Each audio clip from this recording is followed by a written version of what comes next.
What's going on, y'all? So listen. Oh, sorry. What's going on, y'all? So we are back again for another episode review of The Real Housewives of Atlanta, season 11, episode 20, the finale, Caught in the Middle. Okay. So basically, we get these two, compare and contrast that scenes between Candy and Cynthia meeting up with each other, having a little lunch date, talking about stuff that's been going on in their lives, talking about Kenya's baby shower, talking about how the soft grand opening of her restaurant went, and all of that. Everything is going okay. Then you get Nene and Marlo meeting up at Swag Boutique, and Nene's talking about how she's glad she's opened up, Swagalicious or whichever one it is down in Miami, and how it's doing well, and she got to ship some things down there. They start speaking on the whole thing with Eva's relationship and her finances, and once again, none of y'all would want anybody else talking about y'all stuff, okay? You would be the main ones in y'all feelings, all right? Marlo, you especially. Nene, you damn sure, okay? You didn't want nobody going in your closet, let alone talking about your finances. So why don't y'all just cut the shit? If the bitch said that this is what it is, then this what it is. Let it the fuck go, okay? Because I feel it's not right. It's not right. And then I really want to know at this point, I want to know who broke off the friendship between Nene and Eva. Is it Nene or Eva? Because if I was Eva, I wouldn't trust that bitch. I put your ass on a fucking pedestal, which I don't understand why she did in the first place. I was so confused about that. And then I see you doubting me, questioning my story, the validity of my story and stuff like that. And you're talking shit about me to engaging in this, nasty conversation with somebody that has don't really like me, and she's put it out there that she don't by the things that she's done, the actions that she's taken, and bringing this information, so-called information, to the forefront. Talking about her story's fishy, and maybe she is going through some stuff, and she just didn't want to tell the girls, and she understand if that's the reason, but it's none of your business.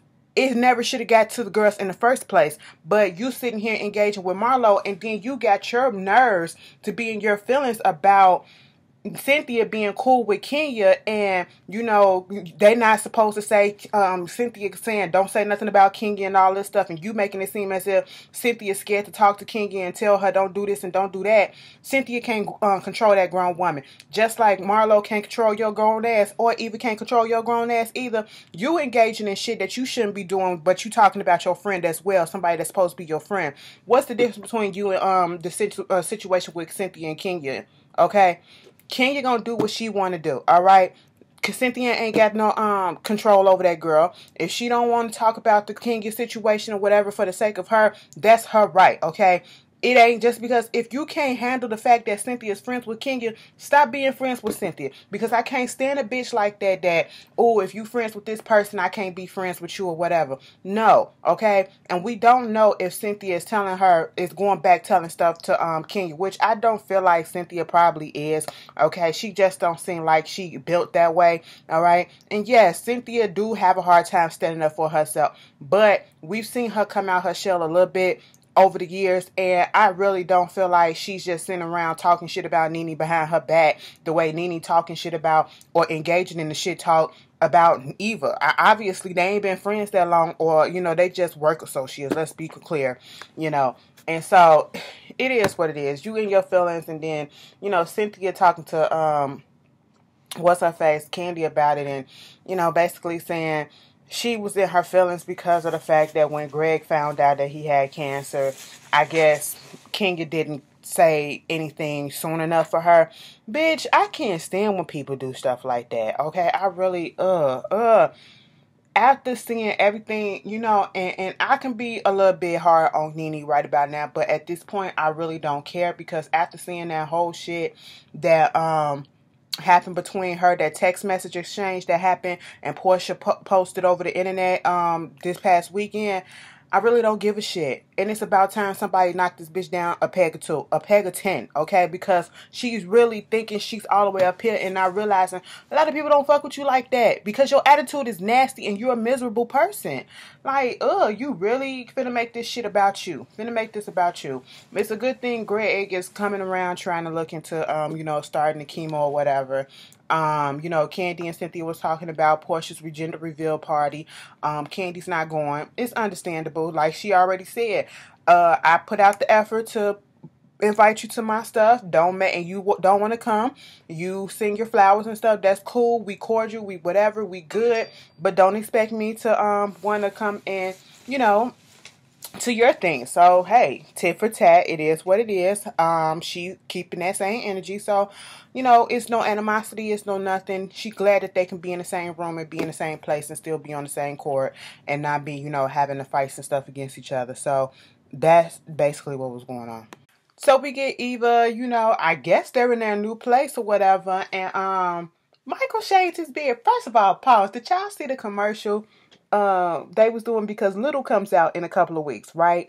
And so Cynthia and Nene, they had them playing, you know, trying to reenact the movie a little bit or whatever, and Cynthia was supposed to see that Nene had shrunk and went back to her little self or whatever the fuck. It is so hilarious that they did that. I said, bitch, when y'all do this? Knowing damn well that them two don't talk to each other no more right now. So what was this? But anyway, moving on from that, Eva and Michael, you know, they talking about everything that's going on and how, you know, he doing good, making jokes about him being financially ruined. And, you know, she was like, I can add you to my accounts. He was like, I can't add you to my accounts because, you know, I'm supposed to be broke, right? And she was like, no. She said financial ruin. But let me tell you something. I don't want to blame it on, you know what? Beards and hats are very fucking deceiving, okay? Very fucking deceiving, all right? There are hat niggas and there are beard niggas, okay? And that means you look one way with some hats and glasses, okay? And glasses. You put some glasses on, you be like, damn, bitch, you popping or whatever. You take them bitches off and you be like, put them back on. You take a hat off, you be like, put that shit back on. You cut that goddamn beard and you be like, ooh, how long does it take to grow back out? Or at least we need a little bit of fuzz to make you look like a grown-ass man instead of no little-ass boy. Michael looked like a little-ass boy without his beard, his little goatee. But whatever. Eva like it, so I can't complain that much. But moving on from that, they was just talking about that whole thing and, you know, talking about how it's a shame that they had to hurry up and move because people knew where they were. Do I feel like Eva is exaggerating a little bit? Just a little bit. But if this is what she feel like she got to do for her safety, you just don't know how people can react or whatever. Whatever her reasoning, that's her reasoning, and it's really technically none of our business. But you are on this show, so I get it. And that's basically all they was talking about. Then we get to Porsha's gender reveal. Everybody is showing up, and you know it's supposed to be this carnival theme like gender reveal, but nothing is ready. It's like people are coming in, nothing is really set up, and when she finally gets there and she's looking at everything, oh, I love the blue hair. I really did. Y'all know blue is my favorite color. But when she gets there, Dennis had to tell her, you know, shit ain't right there. You know, it ain't all together. The tent that's supposed to happen, they couldn't get the tent up. You know, the still workers and, you know, flamethrower breathers or whatever, fire breathers, they're just chilling in the background. Ain't nothing prepared. They waiting for the food to get set out, you know, and Porsha has a mini breakdown because she's like, nothing is right. I planned this. First of all, fuck a gender reveal, okay? We're gonna do that shit at the baby shower. That's what we'll do, okay? Save me some goddamn money, bitch. Second of all, I would be upset too. If you told me that we have a meeting and you told me and you gave me this idea that you were going to be able to pull this off, you didn't say it was no problem, you didn't say it was going to be a problem, you said it was no problem, bitch, I would expect that to happen the way that you claim that you're going to do it. You saw my vision, you said you can fulfill it, but then also when I come and there is absolutely nothing together the way that I thought, hell yeah, I'm going to be in my feelings, and hell yeah, I'm the type of bitch when I get mad, I'm going to cry. Okay, it takes me a lot to cry, but bitch, once I get really, really pissed off and I feel like shit ain't going right, oh yeah, you might see a couple of tears or two come down. So I understood where Porsha was coming from. Ain't shit right, because I said, girl, what the fuck is this shit? Now you know people gonna be judging and stuff, girl. Come on now. So, Portia's in her feelings. She's crying. She feels like nothing's going right. They got to calm her down and be like, oh, it's okay. You got to come inside. You got to look inside. Plus, Shamari was like, she was sensitive at this time. She cried at a drop of a dime when she was pregnant at this time. So, you got the hormones going, sensitivity going. Everything is on 10. So, that's what's happening with her. Eventually everything does go off without a hitch. Her mother or her aunt and all them, they go in the bathroom, they talk her down. They eventually go out. Eva comes in with a bouquet of flowers, and then here goes Shamari. And see, this is why I be pissed at Nene and them. Like, come on, like Marlo, okay? Because now you got everybody up here thinking that this girl is broke as shit. And here goes Shamari with her side. Well, if I'm broke, I wouldn't be coming up in here with these, big ass flowers, expensive as flowers. If you weren't with Ronnie, would you even be anything? True, I'm real question. I'm just asking, okay? Moving on from that, to be quite honest, Eva don't dress like she got a lot of money like that, or she dress like she a frugal ass bitch. Because I be looking at the shit that she be wearing. I'm like, girl, you obviously ain't spending no money on no stylist. But, that's neither here nor there. Moving on from that, they do go out there in the backyard, and they have the gender reveal. It was cute. They was making jokes and stuff when she said, put that thing in my mouth, when she meant put the mic to my mouth while holding it, while she was about to reveal that stuff or whatever. So she wanted a boy, he wanted a girl, and what he did, he got his wish. He got a girl. Everything was happy. Cynthia was saying Kenya was supposed to be there, wasn't going to be able to make it, but she did send a gift, and she had to go get the gift. And, now, rumor has it that Kenya might be back. I wouldn't be surprised if Kenya comes back or Phaedra comes back. I've been hearing a lot of talk about Phaedra comes back. Put that down in the comments if you would be here for that. I don't know about Phaedra, but if Kenya comes back, I wouldn't mind her coming back. I know I've then said some things like Kenya annoyed the hell out of me. And truth be told, before Kenya was on this show, I actually was a fan of Kenya, but when she got on the show, she just annoyed the hell out of me. Her stance made it even more worse for me. But, since she's been gone and, we see this other side of her being a mother, and her baby is beautiful, and, she got her husband, she got her baby, I wouldn't mind seeing that back. I really wish they would have did a little special for her, like they doing a little baby special for Porsha. I feel like she got cheated in that aspect. I don't know if it was her decision or if it was Bravo's decision not to do it, but I feel like she deserves to have a little special as well. So, that would have been interesting. A little good look for me, for her, I should say. But hey, y'all tell me how y'all felt about it. But moving on from that. So Cynthia, she got this deal. Seagram Vodka reached out to her. Listen, Seagram. That's my company, bitch. Smirnoff, Seagram, bitch. You gotta do what you gotta do. So they wanted to do a little drink for her. So she, doing a peach Bellini or whatever. It's like a little wine cooler. They little wine cooler stuff. It ain't nothing but, little juice or whatever. It's not really strong alcohol. But, anyway, so they doing that, and she's gonna have this party, and everybody shows up. Mike Hill had earlier, had tried to kind of somewhat say that he did say he wanted to be married to Cynthia by next year or some shit like that. So it was like a halfway ass proposal. But she was like, maybe he wasn't playing because he didn't invite it. All his family, he had cousin, first cousin, second cousin, third cousin, mama, daddy, uncle, auntie, all them there. Cynthia's brother was there. I said, bitch, I ain't know Cynthia had a brother. But okay, everybody showed up. Porsha showed up. Of course, Nene came, and Nene was like, because at first she was saying that she wasn't gonna come, but Marlo had to talk her into it, and was like, no, that's your friend. You need to show up because of the whole Kenya situation. And she was sitting there with Porsha when she showed up. She said, she didn't go to Porsha's gender reveal because they made a pack as girls to be at everybody's event. You can talk about all the girls, and she said that out of all the girls, that Porsha is the one that's not really supportive of all the girls like that. So therefore, that's why she didn't show up. And then gonna tell Porsha that she wasn't gonna show up tonight to Cynthia's thing. And she was like, why? Because she was tired. She was like, no, because I just don't want to come. I said, you are a petty bitch. You should have stayed your ass home. Okay. And everything was going all right. Then here comes Candy walking in, with Kenya. And I said, oh, here we go. Kenya finna have Nene pressed as hell, okay? Pressed in the motherfucker. Panini, bitch, okay? I'm just sitting here like, talking about something. Oh, a monster just walked in. Here's my thing about shit like this. Like, if I know I don't fuck with somebody, I've been in situations where I don't fuck with a person and they were invited to something that I was there and I saw them, they saw me, but we said nothing to each other. And that was it. We didn't let it ruin each other's night. So why are you getting so... I just don't understand. How come you 50-some years old and you just don't understand to just let shit go and to just worry about yourself? I don't get it. I hope I don't get that way when I'm old. I really don't.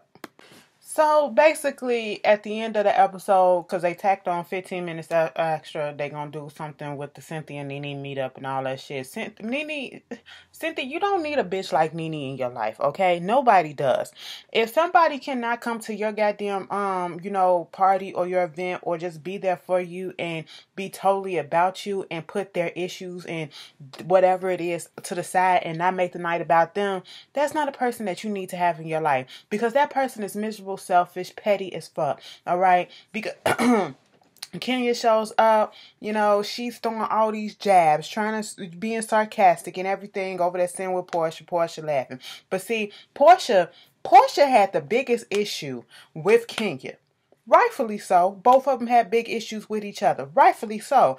And they were able to put in, granted because they're pregnant, but even if they weren't pregnant, I feel as though they was able to be put away all their bullshit that they had to the side, and they still would be able to come together and be cool the way that they are now. They can do it. How come Nene is going all up in her feelings over some shit that ain't even really that important, okay? Bitch, you're petty as hell. You're petty as fucking hell, okay? Kenya came in with Porsha. Nene said, not Porsha. Kenya came in with Candy. Candy was like, well, Cynthia wanted Porsha, Kenya at the party, so hell, she showed up finally. Cynthia said she didn't know that she was coming. Now, in Nene's mind, she was like, so this girl knew that she was coming and she didn't tell me, okay? Now, that would work if Cynthia knew that she was coming at this time. Like, here's my thing. Even if she didn't tell Nene who was going to be at her party, you should have just been there to support her as a friend. If you had any inclination that you didn't want to come, you should have left that bad energy at the house, because you was bringing bad energy regardless, okay? And she is a grown-ass woman, and she can do that. She can do that. She can do whatever she want to do with her events, okay? If she want to bring this person around, she can bring that person around. It's up to you to be a mature-ass adult, a 50-some-year-old fucking woman, a grandmother, okay? And set the example and sit your ass there and just mind your goddamn business. Cynthia get up there to give her little toast or whatever, and then Kenya come up there, and if she wanted Kenya to come up there and give a fucking toast, let her give a fucking toast. She haven't seen Kenya in a while. The people haven't seen her in a while, so well, I'm not surprised that she pulled the bitch on the stage, okay? Fine. Then when they tried to acknowledge Greg, she wouldn't even let Greg come up there on the stage. No, he cool right here. He cool right here. I'm sitting here like, you's a selfish, petty ass, miserable bitch, and I just can't. I can't with it, all right? And then they do the little what everybody's gonna be up to, their little thing, their little updates and all that stuff. And next thing you know, I'm like, okay, is this over with? And then they said commercial break coming back. We see Nene sitting down on this table or whatever. I said, wait a minute. So what? I thought the 15 minutes that was gonna be tacked on was like a sneak peek or some shit. Bitch, what? So Cynthia and Nene have a sit down with Tanya and Candy there, and I don't know who invited who, but bitch, Nene, I think it was Nene, but my thing is, you want to have a sit down and talk about your relationship with Cynthia, but you can't do it like a mature adult and just do it between you and her. You have to involve two other people there. Okay, at the end of the day, Nene is upset at the fact that she was not told that King was going to be there. Cynthia is telling her, and even Candy is interjecting and saying, listen, I did not invite her or did not know that she was coming. Cynthia sent out an invitation to basically everybody, and she did not know that she was going to accept the invitation, because she's been sending out invitations to Kenya to certain events, and she has not popped up because she was pregnant and stuff like that, okay? And it just so happened that she popped up this time because Candy said that she convinced her to come, all right? And so you're getting in your feelings, and I don't even feel like going through it. Like, it's just so fucking petty and childish. That's what she act. You're 50-something years old and you're acting like you are 12. I have seen 12-year-olds who handle situations like this better than she has, okay? Oh, because you're my friend. You didn't tell your friend about this and you let her talk, but every time we did this, first of all, Cynthia probably said at that party, don't talk about Kenya because Kenya ain't there to defend herself. That's what it is. All y'all girls here, y'all don't talk no shit about her, okay? You don't know if she's with Kenya, if your name even come up and she talk about you or allow Kenya to talk about you in her presence. She probably ain't even that fucking type there to let that happen, okay? And then you getting upset at the fact that, you know, she gets on the internet and she do this and she do that. Cynthia said, bitch, whatever's going on between you and Kenya is between you and Kenya. I ain't no social media type of bitch. Y'all two that, okay? So who am I to jump in between that? I ain't got time for that shit, okay? And talking about some she ain't staying neutral. Staying neutral is staying out of it. She ain't saying nothing about, she ain't saying nothing about being on Kenya's side, and she ain't saying nothing about being on your side when y'all had all this shit going on in the internet. Did she? No, she didn't. That's neutral, bitch, okay? Then, you know, she talking about, and then you had Kenya up there on the mic and all this stuff instead of your sister. Bitch, she didn't know that King was going to come up there and get on the mic, okay? And she did have Greg to come up there, but bitch, you could have came up there with Greg, but no, you blocked that. So fuck out of here. And then, of course, Cynthia go kissing her ass. Okay, yes, you was right. I was wrong. I'm sorry. I should have called you. I should have did this. I should have did that. I said, no, Cynthia, don't say that shit. Stand your motherfucking ground to this big-ass bully, okay? That's what she bullied turned to an apology. Oh, I got so much stuff going on. It ain't about you, bitch. Everybody got shit going on in their life. Girl, that whole shit made me mad. Anyway, y'all tell me how y'all feel about this season finale. Bitch, say how y'all feel about the whole finale period. I mean the whole season period. I don't know. The reunion, we'll see how that shit go. I really hope it ain't like 3 parts because we really don't need 3 parts, okay? We barely need 2, all right? Skip all that intro about when they getting dressed and all that shit and just go right into the reunion so we can get the shit over with. Y'all tell me how y'all feel and I'll see y'all later. Peace.